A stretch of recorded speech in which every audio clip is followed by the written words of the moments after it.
दोस्तों, इजराइल की स्थापना 14 मई 1947 को हुई थी।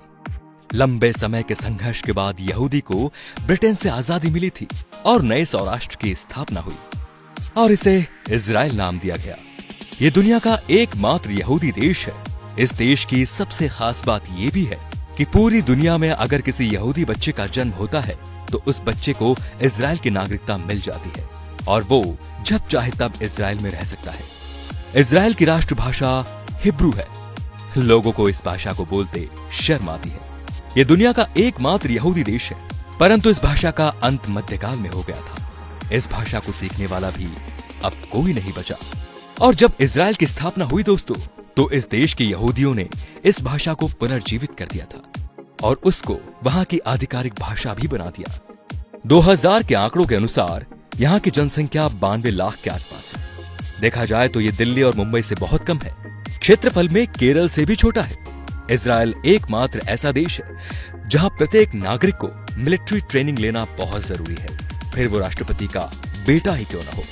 उसे कुछ समय के लिए सेना में काम करना अनिवार्य है। वो पुरुष हो या स्त्री, दोनों को जरूरी है। 15 साल से बच्चों की आर्मी ट्रेनिंग शुरू हो जाती है। हाई स्कूल की पढ़ाई पूरी करने के बाद ये ज्वाइन करनी पड़ती है। नियम के अनुसार लड़के को 3 और लड़की को 2 साल काम करना पड़ता है।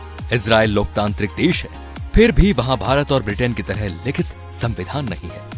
वो परंपरा और देशवासियों के हिसाब से नियम और कानून बनाते रहते हैं। इजराइल में साइकिल चलाने के लिए भी लाइसेंस बनाना पड़ता है।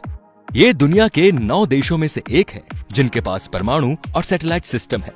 इजराइल की वायुसेना दुनिया के 4 नंबर पर आती है और बहुत ही शक्तिशाली है। और ये दुनिया का एकमात्र ऐसा देश है कि अगर यहाँ पर कोई भी मिसाइल भेजता है तो वो मिसाइल यहाँ पहुंचने से पहले ही नष्ट हो जाती है।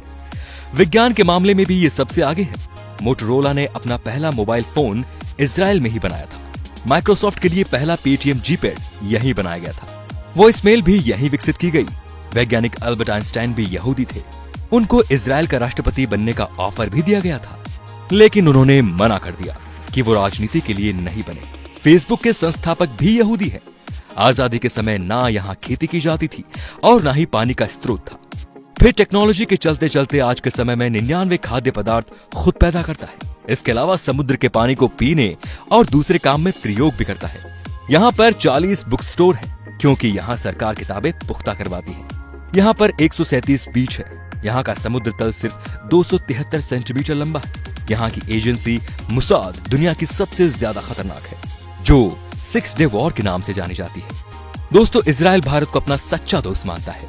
इसके बावजूद भी 2017 से पहले किसी भी भारतीय प्रधानमंत्री ने इजराइल की यात्रा नहीं की। इसके पीछे शायद उन सभी प्रधानमंत्रियों के नाराज हो जाने का डर था। लेकिन 2017 में प्रधानमंत्री नरेंद्र मोदी इजराइल का दौरा करने वाले पहले प्रधानमंत्री बने। उनके इस दौरे ने भारत और इजराइल की दोस्ती को और गहरा मजबूत कर दिया। दोस्तों, 2014 से पहले जब हमारे देश में कोई आतंकवादी हमला होता था तब उसकी कड़ी निंदा की जाती थी, जबकि 1948 से ही इजराइल का एक ही मूल मंत्र रहा है कि अगर किसी देश ने हमारे देश के एक नागरिक को मारा तो हम उसके देश में घुसकर उसके 1000 नागरिक को मारेंगे।